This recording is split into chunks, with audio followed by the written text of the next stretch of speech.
Hello, everybody. This is James, and welcome to the Serenity Journey. Today, we are here to talk about one of my favorite books of all time, The 10 Secrets of Success and Inner Peace by Dr. Wayne Dyer. I have this book on audiobook myself.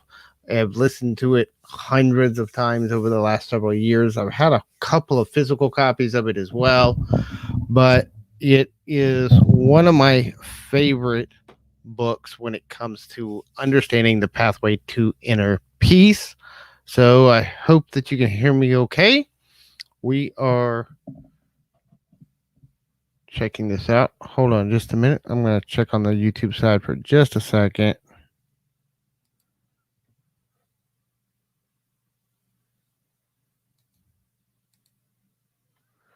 And we want to see this. And we want to see how this is working. This is my first time live streaming here since we started on the new channel. And it's working. This is my first time live streaming here since we started. Okay. So that's going to work. That sounds good. All right. All right. Technical issues aside. So we're having a fantastic day. We are working on one of my favorite books of all time, which is The 10 Secrets of Success and Inner Peace by Dr. Wayne Dyer. This is a book that has been extremely important to me in my growth as I've been learning about spirituality, as I've been learning about my own personal growth.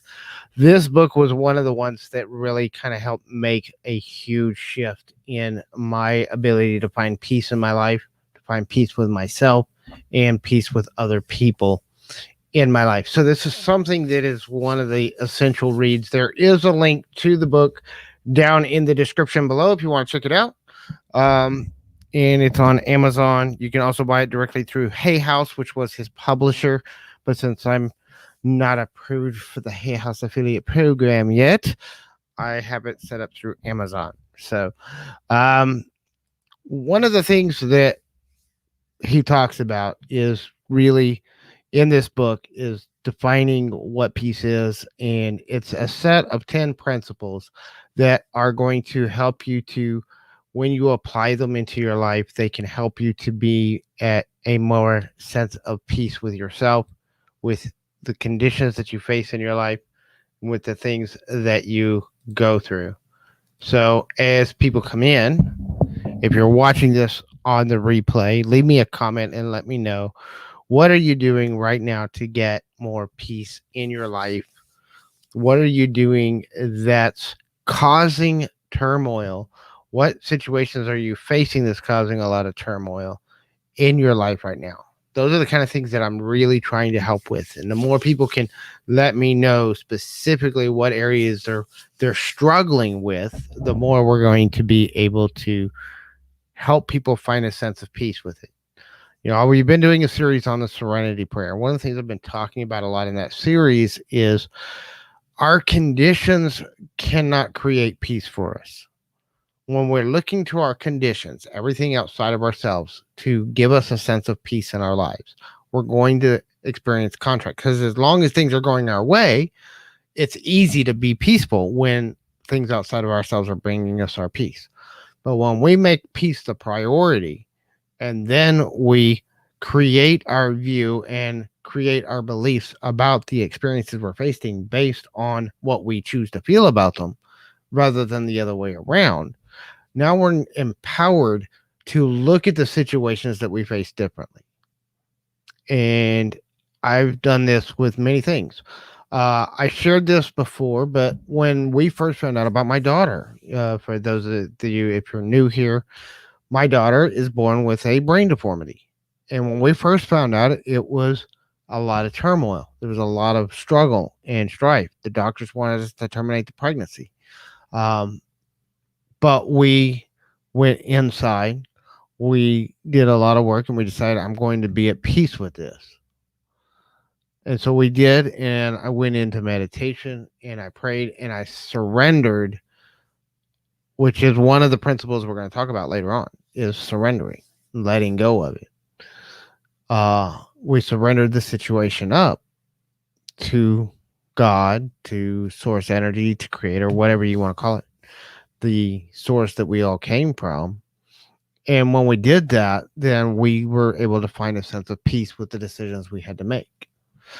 But this was not something that came easy for us. So we're going to go through these 10 principles. And I was actually reading this book, 10 Secrets of Success and Inner Peace. I was reading this book, and I was reading the book Power versus Force by David Hawkins, and learning about the emotional guidance system and the map of human consciousness, which is another whole deep dive that we'll go into later. But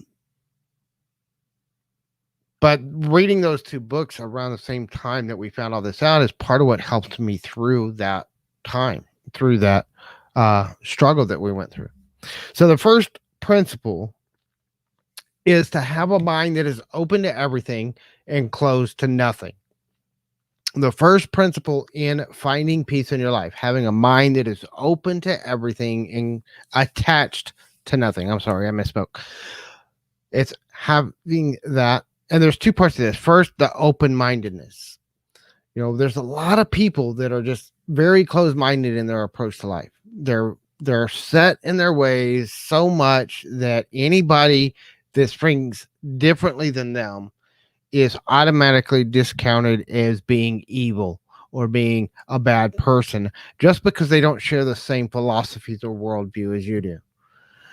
This will always set to disrupt your peace. The more you close your mind to the experiences, to the possibilities. And if you think about it, look at the world we have right now. Look at the world we just went through in the last year.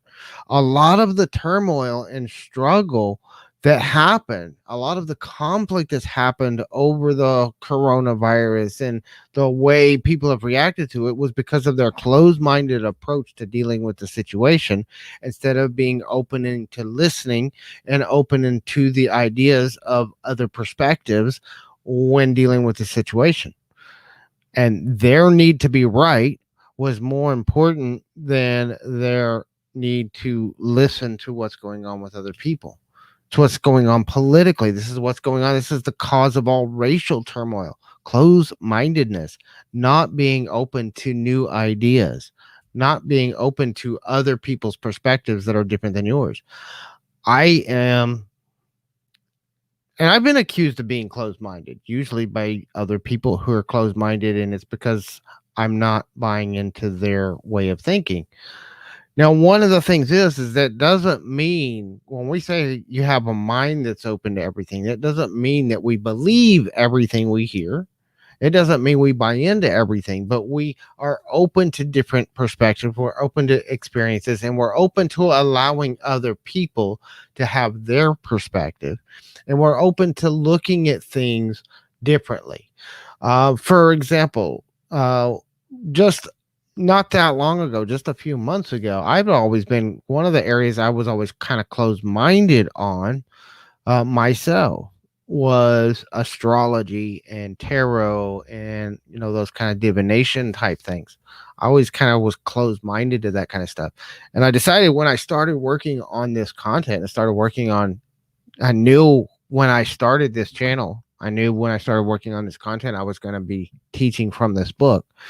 And I knew if I was going to teach from this book, I needed to practice it. So I decided I'm going to look at this stuff with an open mind. And it was fascinating for me when I started really diving into understanding astrology, because all I knew about astrology was the common horoscopes and, common knowledge stuff that a lot of people know. But it's just it doesn't even scratch the surface of what there is to learn in astrology. Astrology is actually very scientific. It's very well documented, and it's been practiced for thousands of years. And for those that are biblical followers, the three wise men that visited Jesus at his birth were astrologers. That was the primary. It's only been in about the last 150 years that astrology has fallen out of mainstream as a tool that people use all the time. And there's still thousands of people. There's still lots of people that use astrology, but it was the rise of Christianity, and it was really the rise of fundamentalist Christianity, which really started in the late 1800s, that caused my mic's not staying put. That's caused this fall of astrology. And the funny thing is astrology was heavily used even in the Bible, but a lot of people don't do that. You're not going to hear that in a church. They're not going to teach you that, because a church is just a group of people teaching a distorted view of what the Bible teaches. But this is one of the things that we have to do. We have to open our mind to things. When I started studying astrology, I started learning my own. I started by studying my own birth chart. And then I started studying my kids. And there's just so many things that are right there in that birth chart that I'm like, that perfectly describes me. It even describes when I started doing my daughter's birth chart. It describes right there in her birth chart some of the challenges she's going through with her physical condition and with her body not working properly. It's all in her astrological chart. It's right there. And when you learn to dissect it, when you learn to, and I'm a Scorpio, by the way, and anybody that knows anything about astrology, one of the things I've learned about Scorpios is we like to dissect things and take it apart. We have to see how it works and dig in and learn about it. If we're going to dig into something, we're going to dig into it as deep as you can go. And I do. I will sit here for weeks and months going through something, trying to decide if it fits for me or not, trying to pick it apart, trying to understand it, trying to figure out how it works. That's just part of who I am. I've always been that way.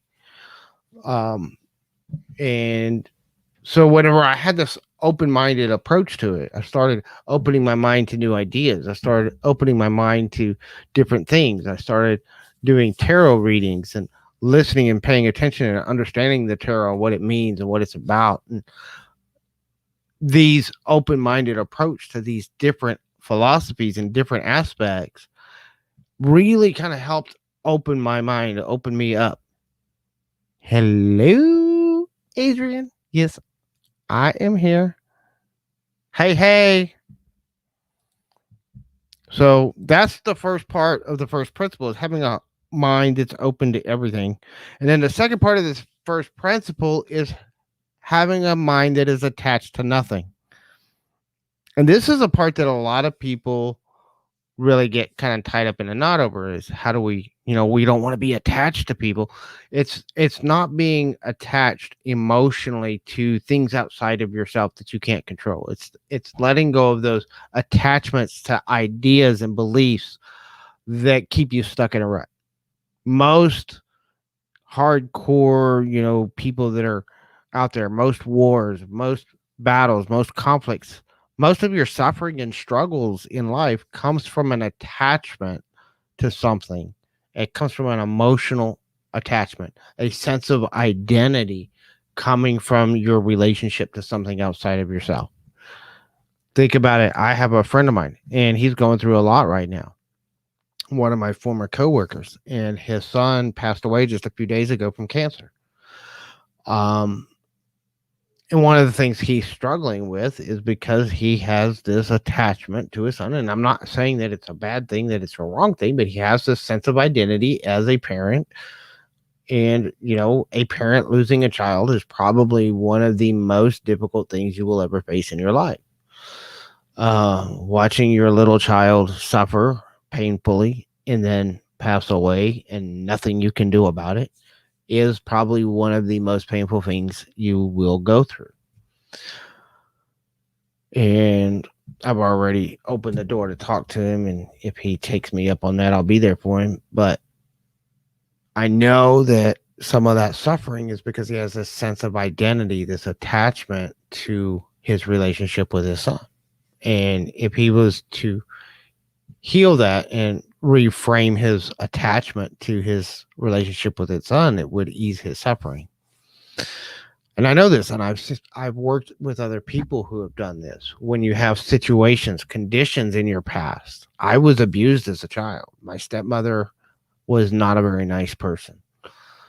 And it took me rephrasing and letting go of my attachment to the pain that she caused me to be able to forgive her, to be able to work with her, and to be able to have healing with her before she passed away.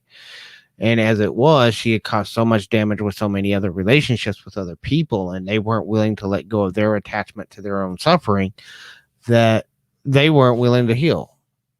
And so when she passed away, there was two people that showed up at her funeral, me and her sister.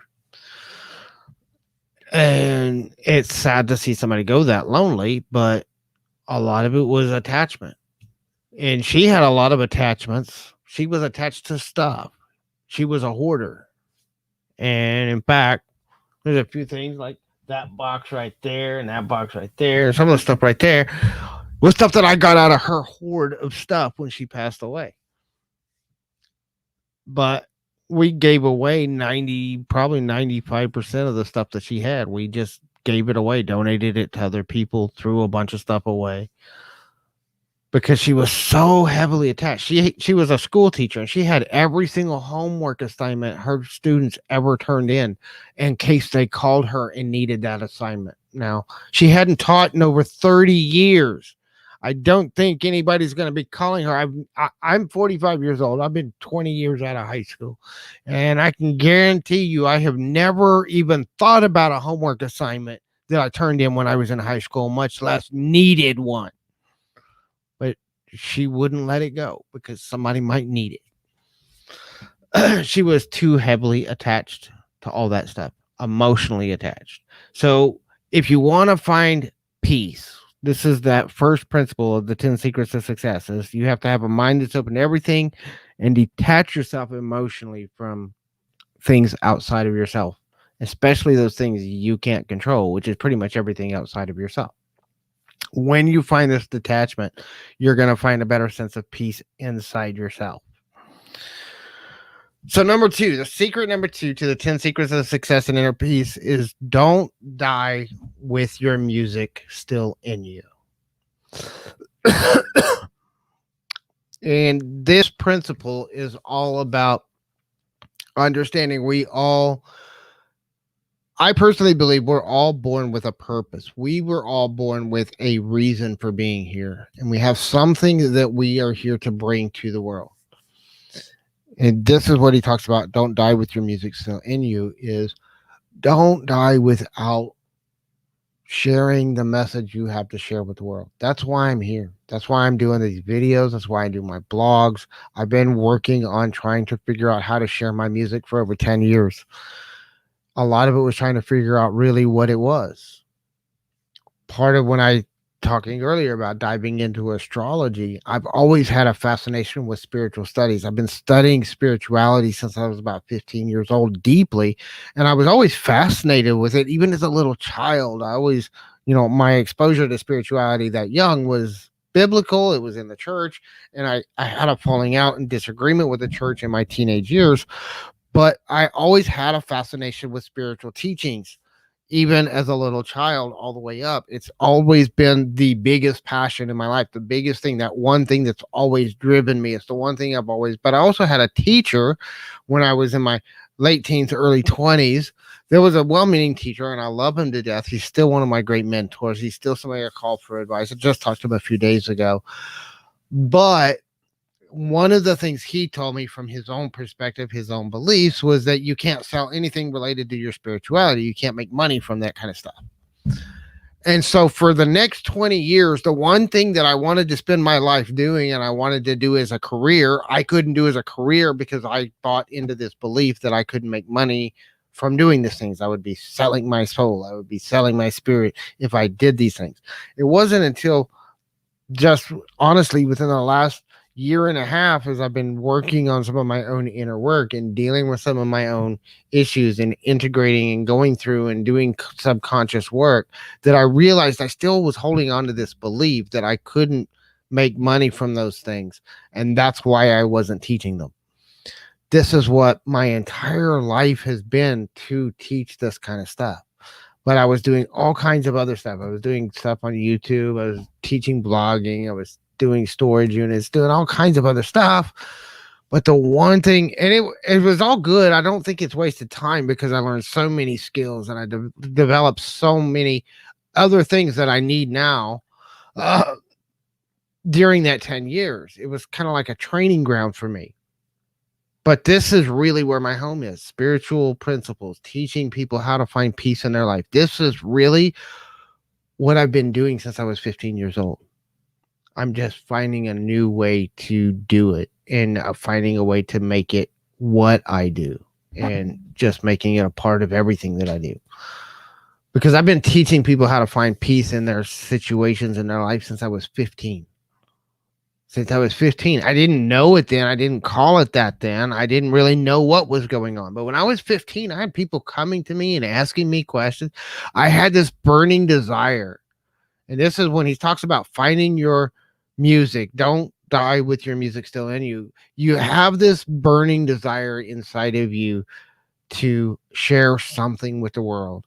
And you may not even know what it is. Maybe you haven't found it yet, or maybe you have. Maybe it's your beekeeping.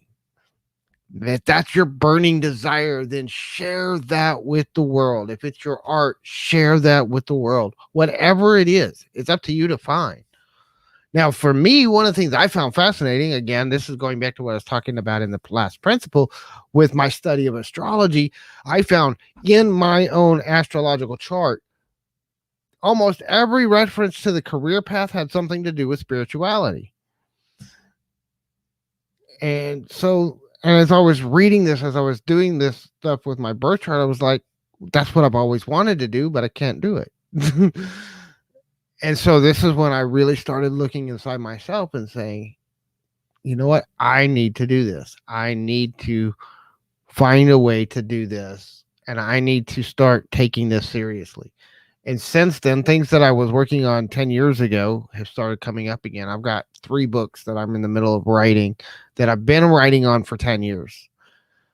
But I never really put effort and time and attention into them because I didn't think I could ever sell them. And now I'm taking them seriously. I don't know what I'm going to do first, but I've got a book that I'm writing on that's kind of a different take on the law of attraction, which is something I've been working on. We just started a series of videos on that. I've got a book. It's part of why I started with the Serenity Prayer. One of the books I have that I've been writing on for quite a long time is just some of my insights into the Serenity Prayer and how it applies to your life. I've got a book called Living Compassion. It's all about living a more compassionate life. And I haven't always been a compassionate person in my life. In fact, I've had a lot of times when I wasn't a very compassionate person. And I have some people that still think I'm not a very compassionate person because I don't, my view of compassion and theirs are not the same thing. But regardless of all that, these are my music. This is what I'm here to do. And I know deep down in everything that I have, this is what I'm here to do. It's what I've always been here to do. It's what I've been doing in everything I've done. It's the one area of my life that it's like I've always felt, I've done things with helping people with dating and relationship advice, financial advice, and I always kind of kept the spiritual stuff out of it. And yet, every time I deal with a problem, that's the first place I turn. Everything I deal with, when I dealt with things with my daughter, I always deal with it in a spiritual way. I always go straight to my spiritual practices any time a problem comes up. And yet everything I was teaching all these years, I was leaving this huge part of my decision making and my way of dealing with things out of it. And so whenever I started really contemplating doing this channel and doing this content, I decided that I'm going to share that part of my life with people. And that's the music. That's my music that I have to share with the world. And it's having to let things in. All right. Principle number 3 in the 10 secrets to success and inner peace is you can't give away what you don't have. You want to give peace to other people, then you have to have peace inside of yourself. Everything begins with an inward journey first. You have to find it inside yourself. And once you find it inside yourself, then you have it to give to other people. If you grab an orange and you squeeze that orange, what's going to come out?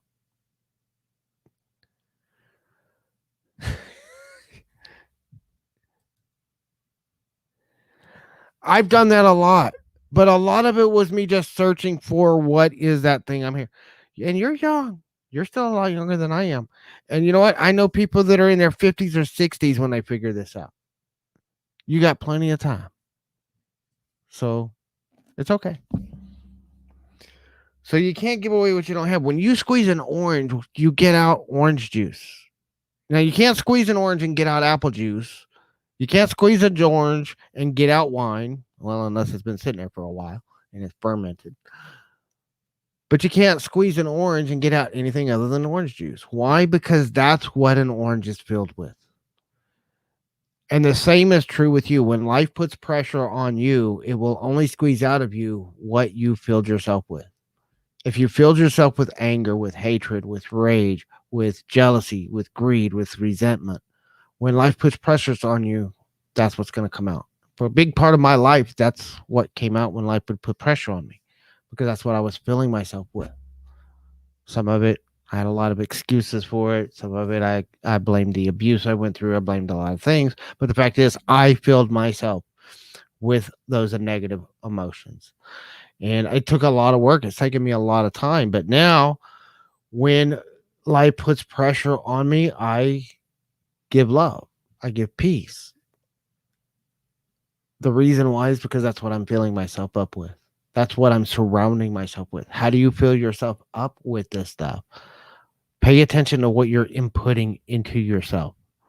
Physically, I've been changing the way I eat.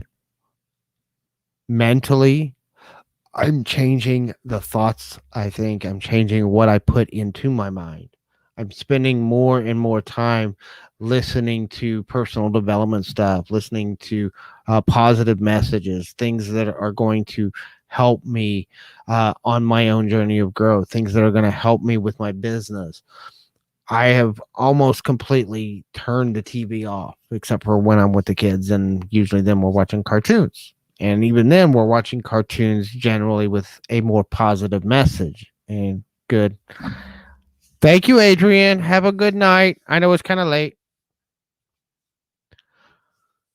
We'll see you later.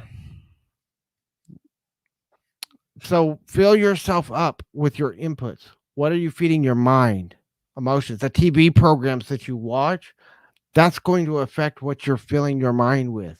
If you're watching Jerry Springer and Steve Wilkos and all these crap TV shows that are talking about lying and cheating and all that kind of stuff, when life puts pressure on you, what's going to come out? That kind of stuff, because that's what you're filling yourself up with. When you stop filling yourself up with that kind of crap, and I used to all the time, I used to love that kind of stuff. And I can't stand to watch it anymore. If somebody else has it on, I'll either turn something else on and put on my headset, or I'll leave and I'll go somewhere else. Because I can't stand inputting that stuff into me anymore. It's just the energy of it, the messaging of it is not what I want to fill my life with. So this is part of what you put in is what you're going to put out into the world. And then when your thoughts, when you're feeling, what are you feeling? If you are feeling yourself up emotionally with emotions of love and peace and joy and happiness, then when life puts pressure on you, that's what's going to come out of you. So you can't give away what you don't have. You have to find it inside yourself before you can give it to others. Number 4 is one of the hardest ones. For most people, you do this here on a live stream and people freak out.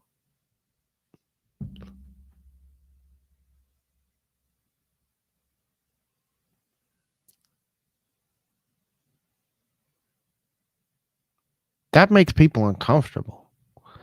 Number 4 principle is embrace silence. This is why I use meditation. I talk about meditation all the time. And there's different types of meditation. Sometimes I do use like some meditation music and some messages, affirmations, different things. But a lot of times it's just a silence. going in and listening to the silence. The voice of silence is the voice of God. When you listen to silence, you're listening to God. That's when you're going to connect with source energy. That's where you're going to connect with God consciousness in your life. When you go into silence, you can find peace, because in silence, there's nothing but peace.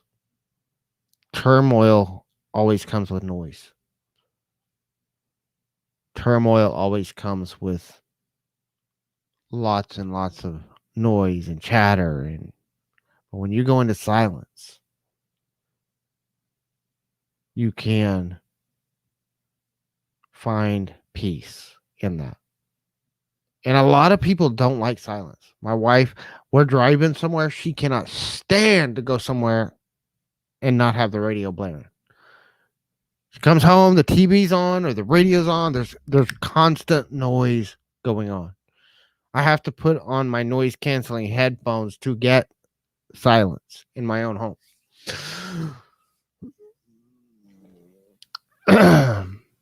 But we have to have silence. When you go into silence is when you can really listen.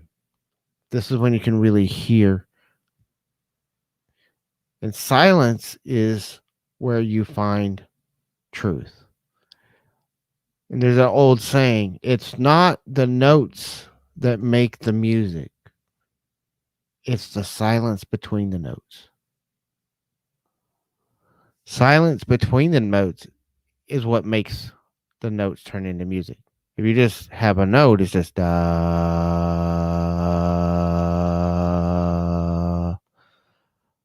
But when you go into silence, when you break it up, you have that silence between the notes. Da da da da da da da da da da. Now that note gets broken up, and that silence turns the note into music. So the silence, you have to go into silence. You'll never find peace as long as you're constantly filling yourself with noise. Number 5 in the 10 secrets is, so we're almost halfway through, or we are at halfway, is give up your personal history. Now, this doesn't mean that we disrespect our personal history. That's not what we're talking about, but we're letting go of the attachment, the emotional attachment to the things in the past, especially the painful things. I don't know how many people I know that use a painful experience from their past as a calling card. And you know it's their calling card because every time they meet somebody new, it's what they bring out within the first few minutes of conversation. They're constantly pulling out all the bad things that they've ever been through, all the traumas they've been through in their lives, constantly bringing those things out. If you want to find peace, you have to stop doing that. You have to let go of that attachment. Again, goes back to that first principle. It's not about not having the past. It's not forgetting about the past. It's letting go of the emotional attachment to those events and using them as your excuse for your present moment being out of peace. The reason you're out of peace in the present moment isn't because of an event that happened in your past. It's because of your attention to it. And it's because of the energy you're using in the present moment to that past experience rather than the actual experience yourself. We do look at our personal history. We look at our past as a way of reframing things. When we're dealing with negative beliefs, when we're doing what we call the shadow work, which is working with your unconscious mind. A lot of your unconscious mind was programmed through past experiences. So we do look at those past experiences in a set and structured time and way so that we can get healing through those things. But we only bring those things up as a way of looking at them, reframing the meaning that we give to them into something that we can learn from, and then letting it go. All suffering comes from holding on to a painful experience long after it served its purpose in your life. All suffering. If you let go of that emotional attachment to your past, your identity coming from those things you experienced in the past, when you let go of that sense of identity and that attachment to those things, you can find peace with your past and with yourself. This is what forgiveness is. Forgiveness is really just a process of going through the past and letting go of the emotional attachments to it. And when you can do this, you can find a greater sense of peace. You can find more compassion. I know it's something I've been doing a lot in the last few weeks. And when you do that, you can find more compassion. You can find more peace with yourself, find more peace with other people, and find more peace your relationships, in your relationships with your career, your relationships with money, your relationships with other people, your relationships with everything you experience in your life.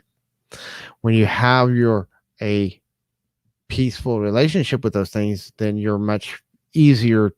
You're going to have more clarity in the decisions you have to make, and you're going to have internal guidance. This is really when you can start listening to your intuition and following that intuitive guidance that will guide you through when you reach that place of peace with that. So give up your personal history. Number 6, you cannot solve a problem with the same mind that created it. So this was actually came from a quote from Albert Einstein. You can't solve a problem with the same mind that created it. In order to solve a problem, you cannot focus on the problem. Thomas Maslow, who was one of the great teachers of personal development, used to teach self actualized people spend very little time on the problem and spend all their time and attention on the solution. As long as you're focused on the problem, you can't solve the problem. You have to get off of the problem and onto the solution in order to find the solution. Your attention to the problem just makes the problem bigger and seem worse than it is. When you get off of the problem and focus on solving the problem, on finding the solution and finding the pathway out of it, all of a sudden now you are making a shift in your consciousness, and that shift can help you to find more peace. It's going to help you be more inspired. It's going to help you find the music inside of you that you already have. Because 90 times out of 10, when you're faced with a problem, you already have the solution inside. You just have to look inside and find it.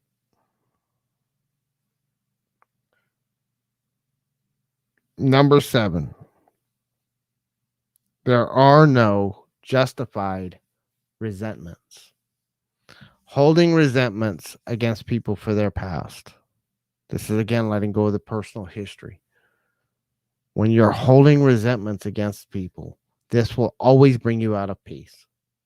You can justify it all you want to. It's human nature when you're working out of the ego consciousness to justify every action you take, to justify your behavior.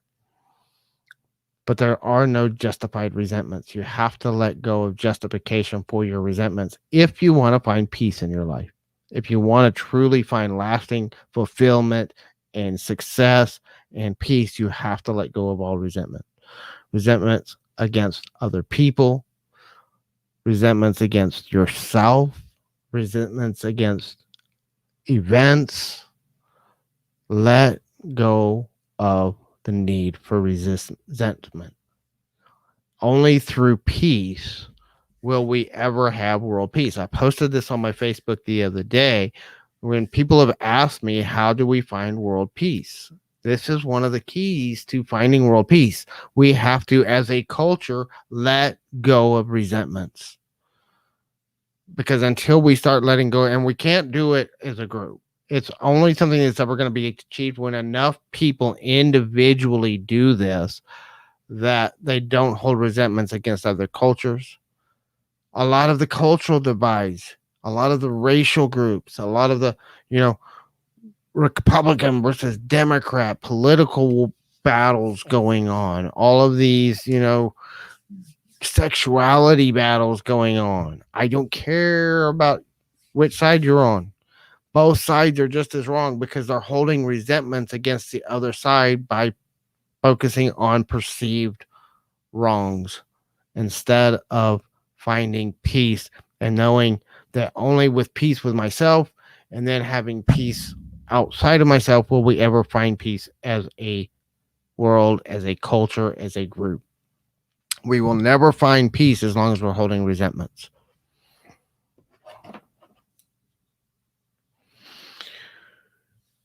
Number 8, act as if you are what you want to be. Act as if you have what you want to have. Now, this is a tricky one. If you want to be at peace, act as if you are at peace. Because just the act of acting at peace, acting as if you have peace, will actually help you bring more peace into an alignment with yourself. Now, you have to be careful with this and make sure you use it in the right context. If you're broke and you don't have any money, you don't want to go out and act like you got $1 million in the bank, because that's just going to make you more broke. That's going to put you in debt, which is going to make you even more broke.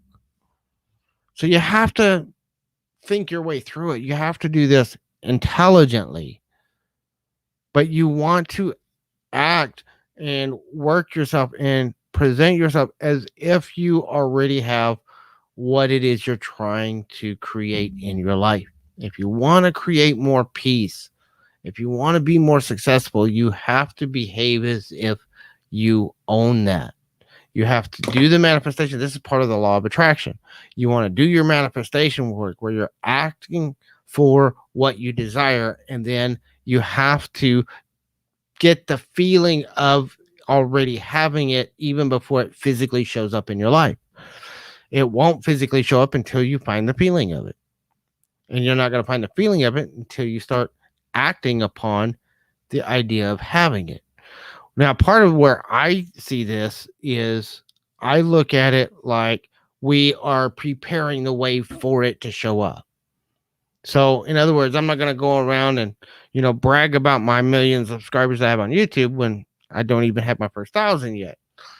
But I can start looking at what does a 1,000,000 subscriber video look like? What does a channel that has 1,000,000 subscribers, what does their content look like? And what can I do to make my content more like theirs? Or if I want, a certain career, I can go look at what the people that are doing that career are doing. How are they living their life? What are they doing? What did they do to get there? And model that. Success leaves clues. So does failure. So are you modeling your life based off of people who have failed to do the life that they want? Or are you modeling your decisions based off of the people who have succeeded at doing what you want? Because they both sides leave clues and give you a life that you can model after. But a lot of people are modeling their lives off of people. I don't know how many people I see that are broke, that are modeling their life off of their friends and family who are also broke and wondering why they stay broke. If you want to be prosperous, you need to model your decisions and model your behavior and model your life off of people that are already doing what you want. If you want to be more successful financially, you need to model what you're doing off of the people that are doing well financially. If you want to have a better relationship, you need to model your relationship and how you approach a relationship from people that are being successful in their relationships. And you're not going to get there by doing what people who are the opposite of what you want are doing. So you have to be discerning about how to decide what you're going to act. Again, a lot of these intertwine with each other. You can't solve a problem with the same mind that created it. If you're broke, you've got to change the mindset. You got to change the behavior. Model the behavior of somebody that's being successful with it. Oh, sweet. Hi, Myra. Yeah, I already had this live stream scheduled, so I had to leave and come over here. Number 9, and a lot of my Christian friends have a problem with this one. Number 9 in the 10 secrets to success and inner peace is treasure your divinity. In most spiritual traditions that I've been studying, in fact, Christianity is about the only one that doesn't teach it this way, is that you find spirit, you find God inside yourself. We have what we call source consciousness, source energy, the spirit. That part of us is God within us. God is a piece of everyone and everything. And when you start to treasure your own divinity, you treat yourself differently. You pay more attention to what you put into your body because your body is your temple. I started working on changing some of my eating habits recently. I've also quit smoking, treasuring my own divinity, trying to be better about how I treat this vessel that I'm in. And when you start doing this, you're going to find a greater sense of peace in yourself. But you also, for me, it's also when you start treasuring your own divinity, you start treasuring the divinity in the rest of creation as well. Because what you do inward will also reflect outward. So when you start doing this within yourself, you start finding that piece of God that's within you. You will start seeing it in other people, but you will also start seeing it in everything in creation. I think it's an arrogance of man that they think that they were put on this planet and given dominion over the animals and the beasts.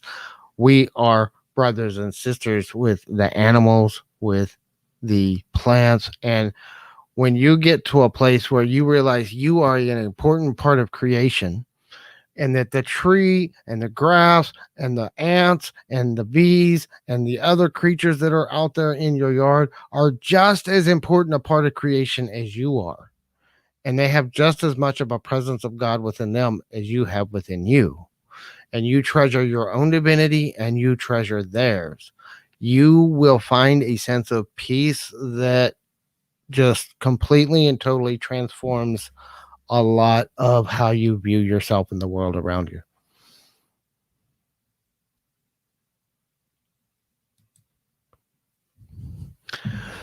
Oh, I don't disagree with you. And I don't say it contradicts the Bible. It contradicts what a lot of churches teach.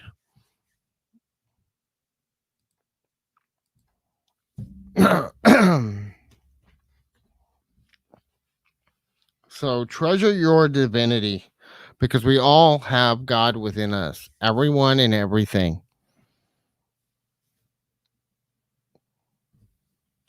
And then number 10, the 10th secret to success and inner peace from Dr. Wayne Dyer's book is avoid all thoughts that weaken you.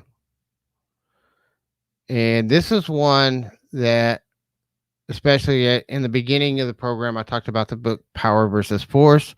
In that book, they talk about kinesthesiology, and kinesthesiology is about how your thoughts and emotions can strengthen or weaken you based on how they calibrate on this scale of consciousness. And he goes through the scale. There's like 150 points of reference that they calibrated on this scale of consciousness. And everything in creation can be calibrated. Other people, your thoughts, music that you listen to, the food that you eat, everything can be calibrated on this scale of consciousness. And when you calibrate yourself on this scale of consciousness, then you have to realize that every thought that you think can be calibrated. Your own personal vibration can be calibrated. This is key to understanding law of attraction because there's a point on that scale of consciousness, which is what they call the flow state. When you get into that flow state is when you're able to manifest and attract things into your life. And at the top, and this is why I call this the serenity journey, the pathway to peace, because at the top of the map of consciousness is peace.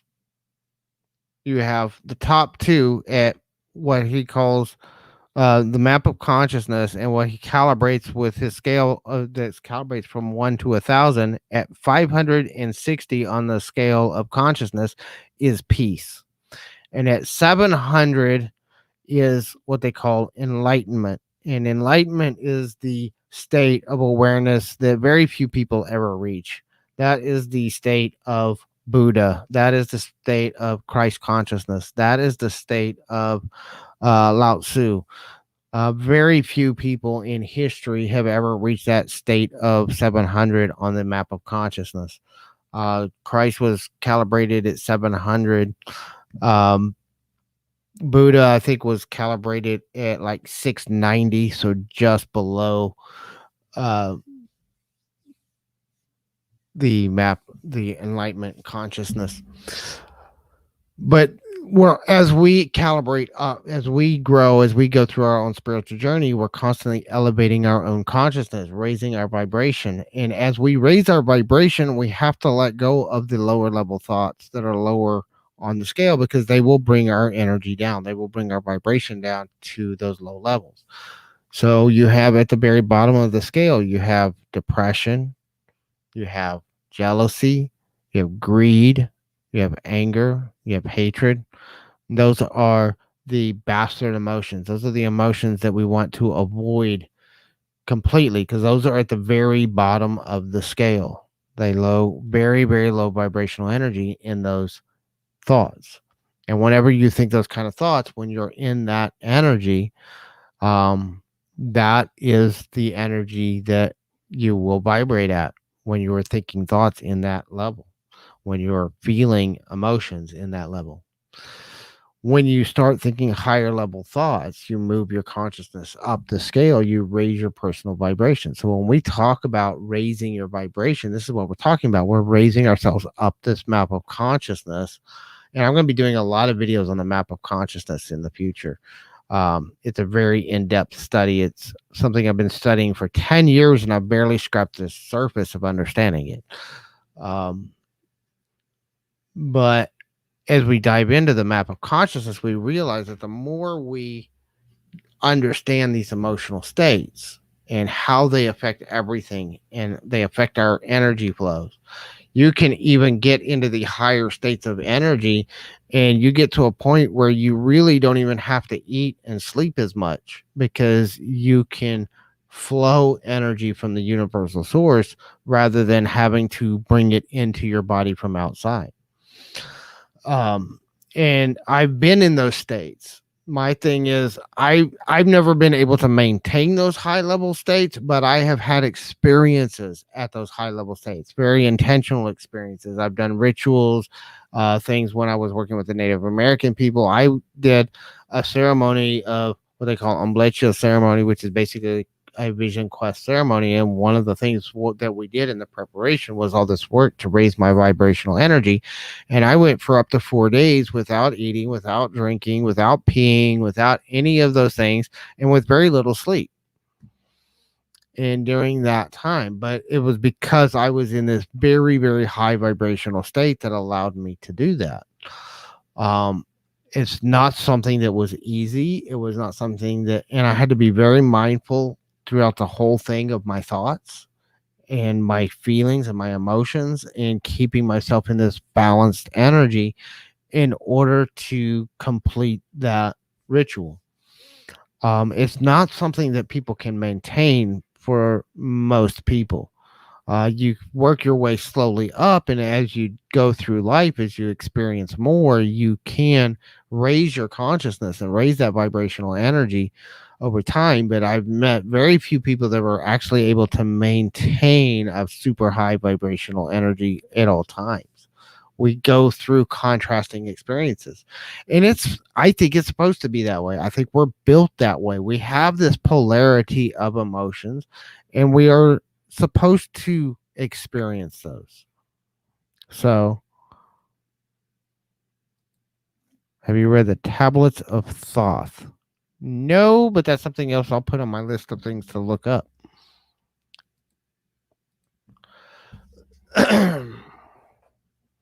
So avoid all thoughts that weaken you, and especially thoughts that bring you into anger.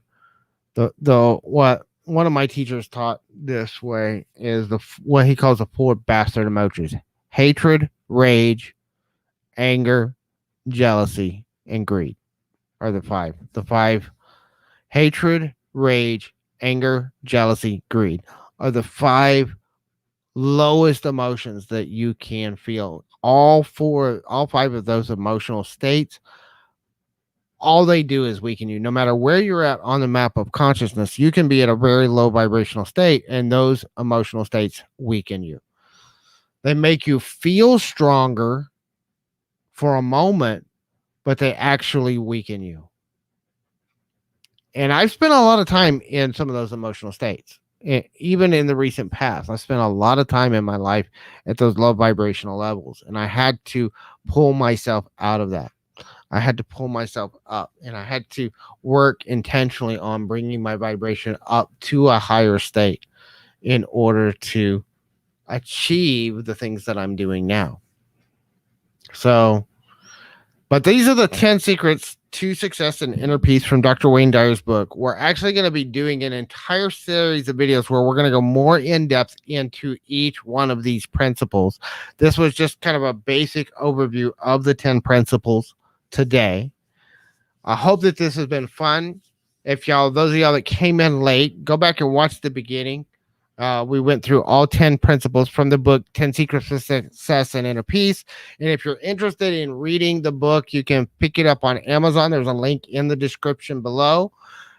And we will see y'all next time. Y'all have a fantastic day and peace.